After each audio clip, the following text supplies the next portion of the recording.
So children, I'm back with a lesson in standard 10th English, and we will continue with the lesson that we were doing last time. So remember, we were doing the lesson number 2.5 and the name of the lesson was Let's March. So let us continue with that particular lesson now, and let us do the main part of the lesson today. That is, we will try to understand what is there in the text of this particular lesson. So yesterday, if you remember children, we did a lot of exercises in the warming up part of this lesson.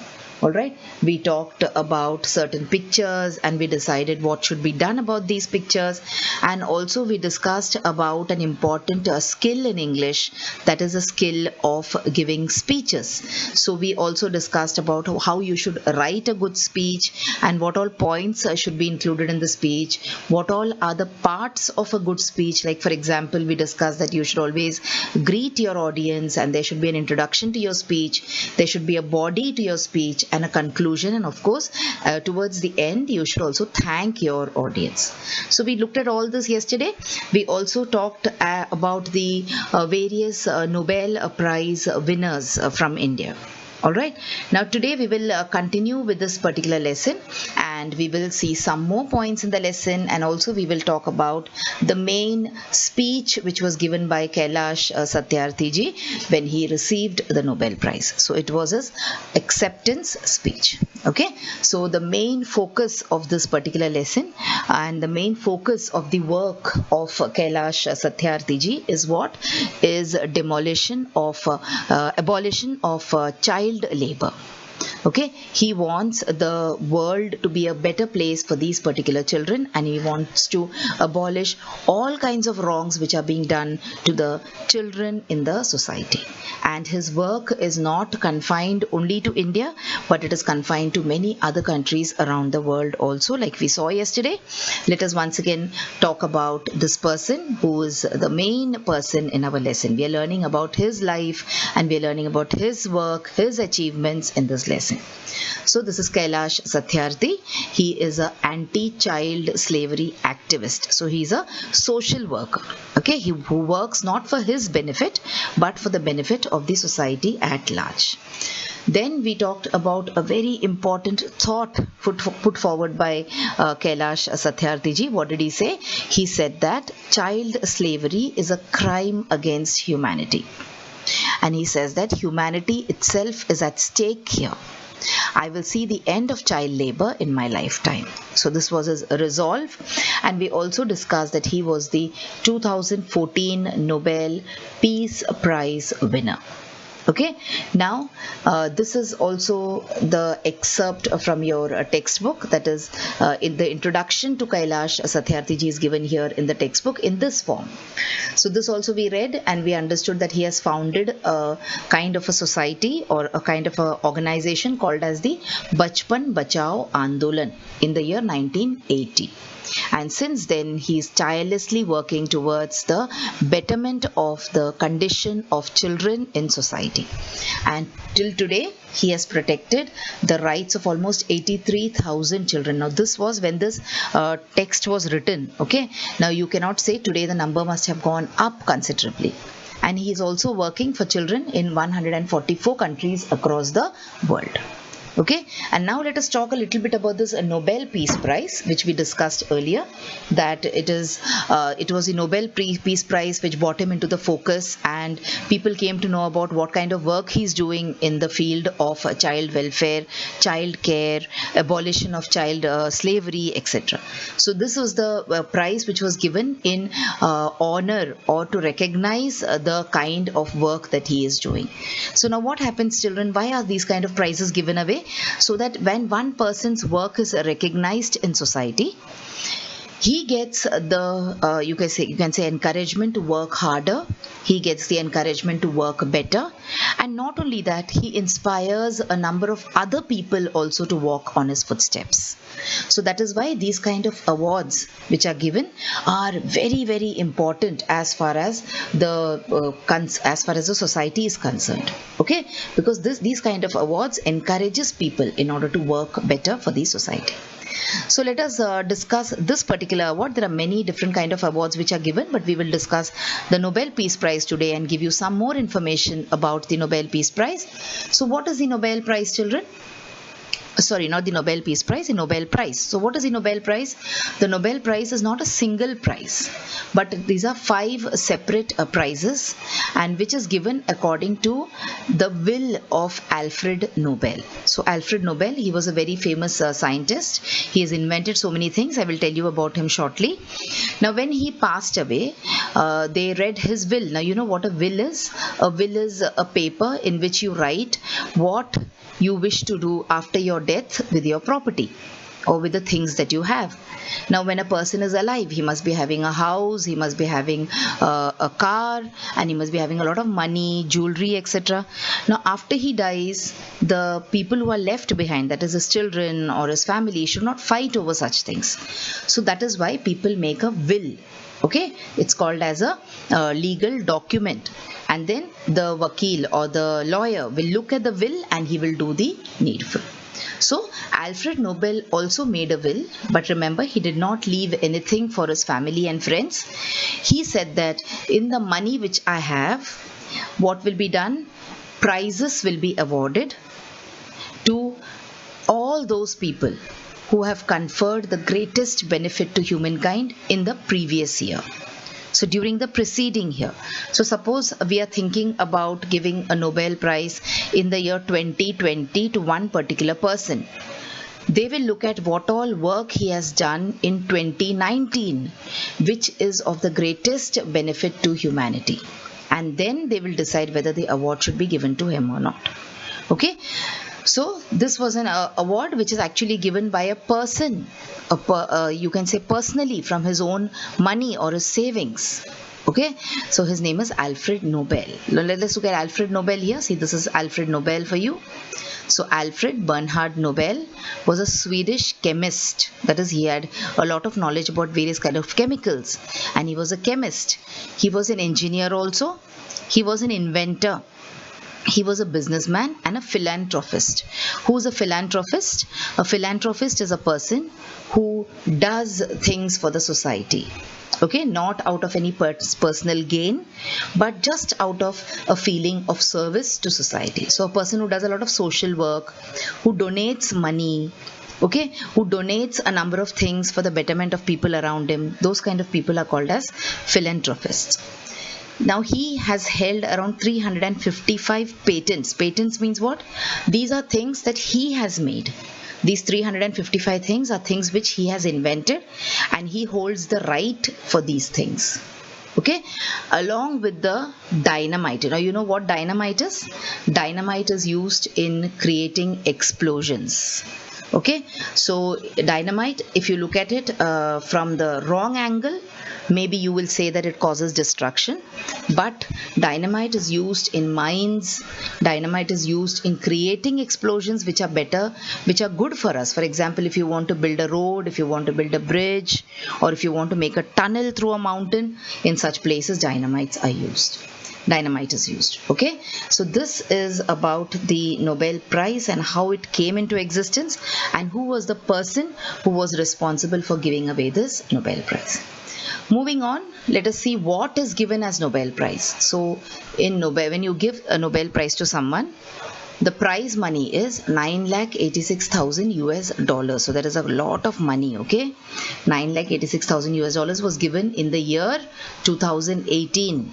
So this year you cannot say the amount may be less or more. And they give a medal. So can you see the medal here?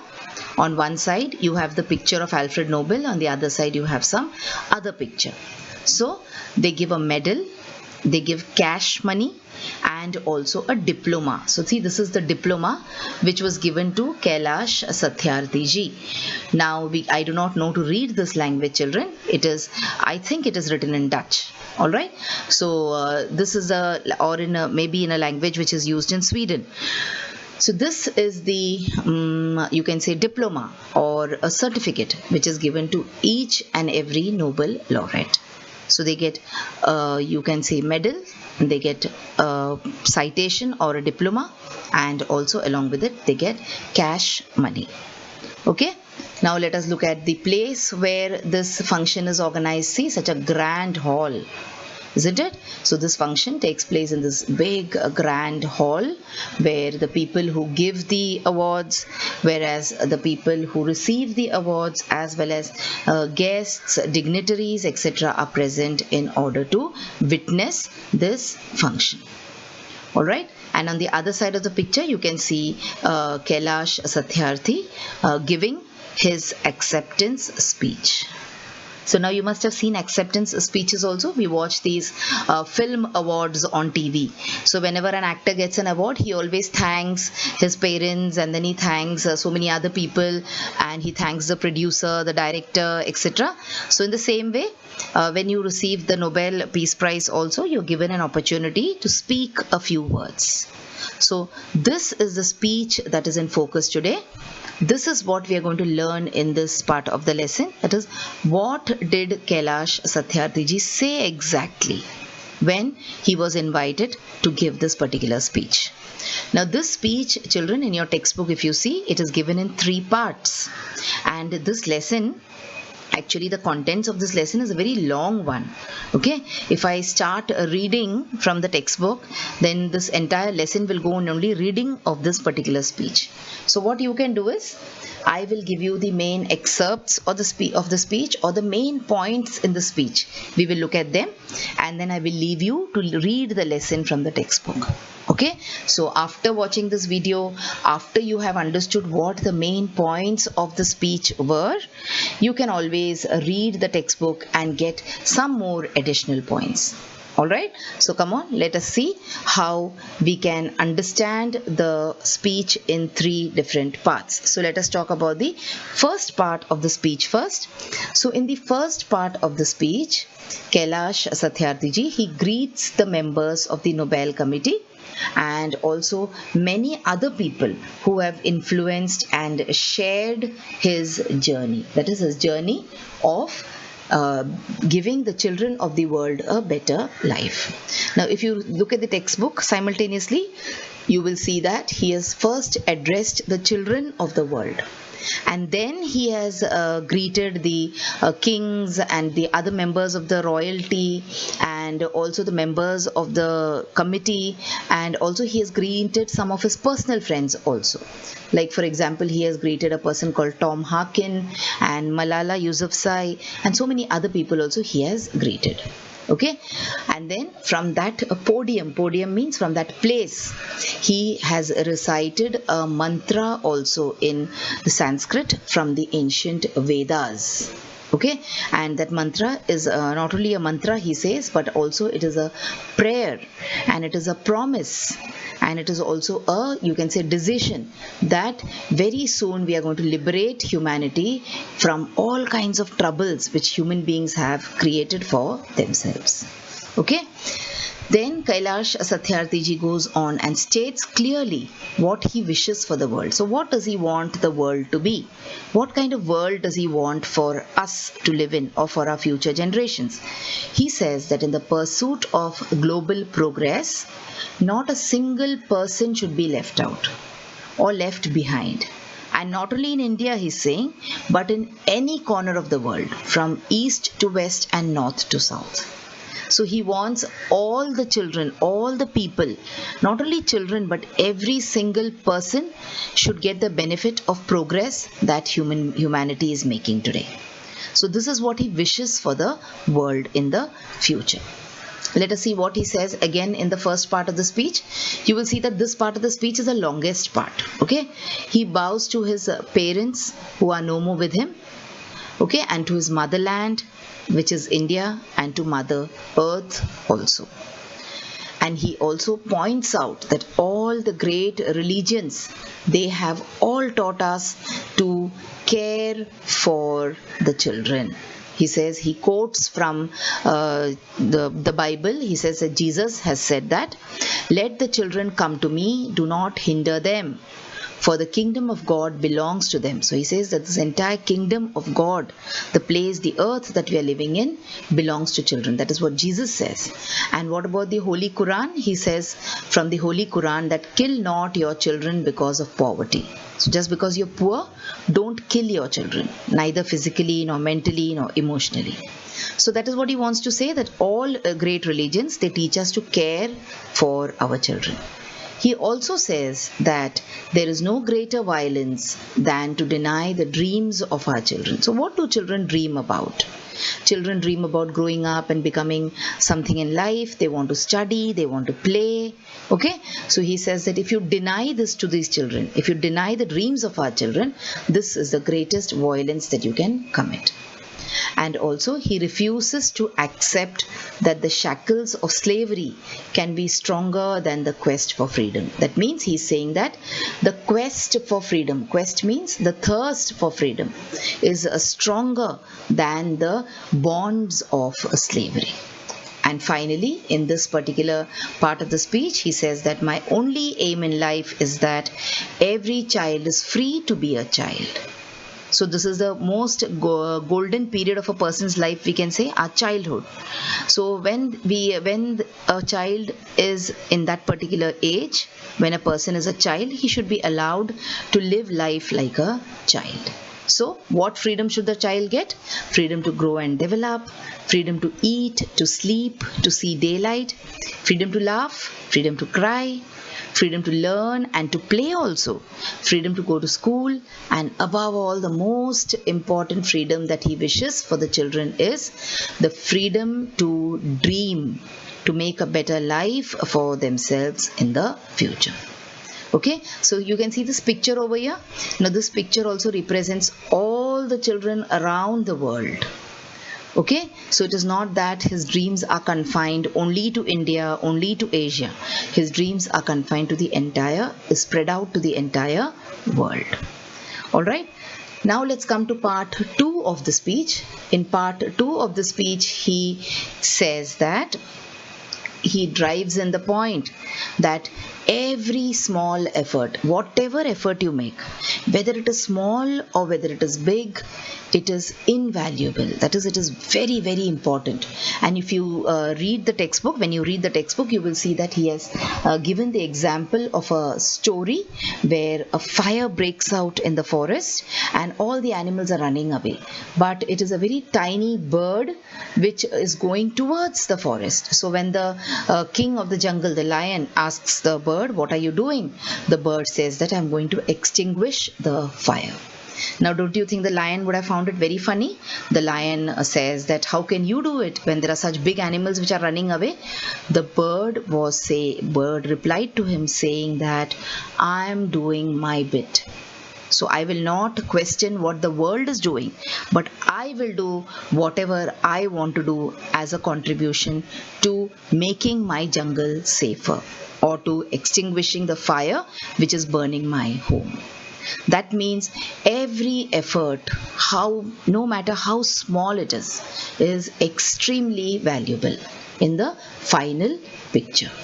He also says that every single minute also matters. Every single child matters, and every single childhood matters. Whether the child is from a poor country, from a rich country, whether the child belongs to a good family or not, whatever it is, but every single minute of childhood matters, and every single child matters. So that is what he's trying to say. Okay, he's got certain strong views, and he also wishes to challenge the passivity. Passivity means, "Arey, what can we do? Ye to kuch badalne wala hai nahi." So this is called as passive behavior. And pessimism. Pessimism means negative thinking which surrounds our children. He also challenges the culture of silence. Silence means if there is something wrong happening, you just want to look the other way. You want to avoid getting into trouble, so you look the other way. And also there is a culture of neutrality also. Neutrality means what? If something wrong is happening to me, then I will react. If this wrong is happening to someone else, then I will choose not to react to it. I will choose to ignore it because I do not want to get into any kind of trouble. So this kind of attitude, the attitude of passivity, the attitude of neutrality, he wants to challenge. All right. Then finally, he calls upon the governments, the intergovernmental agencies, the businesses, the leaders, workers, teachers, NGOs, and all of us to put an end to all kinds of violence which is happening against children. So this is what he says in the last part of his speech. Then he says, let us democratize knowledge. That is, let knowledge be available for everyone. Let us universalize justice. That is, let justice become a universal phenomena. Let everywhere, everybody in the world get justice. And together, let us globalize compassion. Globalizing compassion means what? If something wrong is happening to my people in India, I feel bad. But if the same thing is happening to someone in Africa, I say, oh, what am I bothered about? So you should be compassionate about everyone in this world. Okay, and then we come to the you can say main heading of our lesson today. He says, let us march from ignorance to awakening. Let us march from darkness to light. Let us march from mortality to divinity. Let us march. So this is the you can say entire the entire crux of the poem. Whatever you have, whatever you read in this particular speech, you will be able to understand this if you just read these particular points which we have discussed now. That doesn't mean you will not read the entire lesson. As soon as you finish watching this video, you will pick up your textbook and you will read the entire speech, which is the acceptance speech given by Kailash Satyarthi ji when he received the Nobel Prize in the year 2014 for peace. And this is on page number 78 of your English textbooks. So as soon as you finish watching this, you will go and read that particular lesson. Okay. Now let us move on and do certain, we have some time left with us. So let us do certain exercises which are there in our textbook. Okay. So there are a few exercises which we will do today, and there are some exercises which we may not get time to do today. So we'll do it at a later date. So choose the correct option and write in front of the given word to convey the exact meaning. So here it is nothing but finding out the meaning of a word. So they have given you options here, so that makes your work easier, isn't it? So come on, let's try to find out the meanings or guess the meanings. So divinity or divinity here means what? Does it mean goodness? Does it mean godliness? Or does it mean God-fearing? It means godliness. Godliness means a quality of the gods. Okay. What about extremist? So is an extremist a militant, a robber, or a spy? An extremist is a militant. Alright. Like we call them as terrorists also. Culminate means what? To destroy something, to succeed, or to rise to a peak. Culminate means to rise to a peak. Alright, so you start doing something and you continue with your work, and finally one day you reach the peak of success. Exploitation means, is it explosion, is it misuse, or is it employment? It is misuse. What about mortality? Mortality, is it death? Is it virtues or starvation? Mortality means death. Okay, you say child mortality. It means the number of children dying in society. What about dignity? Dignity means self-pride, self-support, or self-esteem. Dignity means self-esteem. That is your ego, not in the wrong way, but in the right way. Alright, now we are supposed to pick up certain nouns, certain words from the lesson. The noun forms are given, the words are given, you have to pick up the noun forms of certain words, and then the nouns are given, you're supposed to pick up the verb forms of certain words. So let us find out the noun forms first. So dignified. Dignified is an adjective, isn't it? So what is a noun form of dignified? Let us see. It is dignity. Okay. So when you come to such exercises, children, where there are fill in the blanks, etc., you should pause the video And what should you do? Yes, you should try to find out the answers yourself. Then play the video and check the answers. So let us try to make this lesson as interactive as possible in that manner. Then you have pacify. So pacification is the noun form. What about pursue? Pursual. Ignore is, poor is poverty.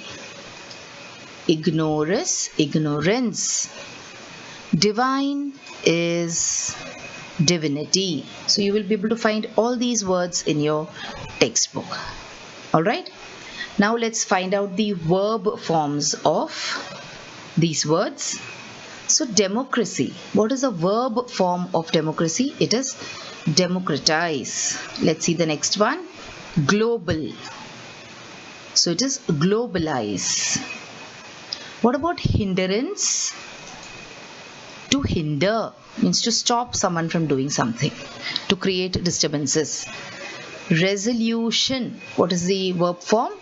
It is resolve. What about liberty? It is liberalize. Okay. And service is to serve.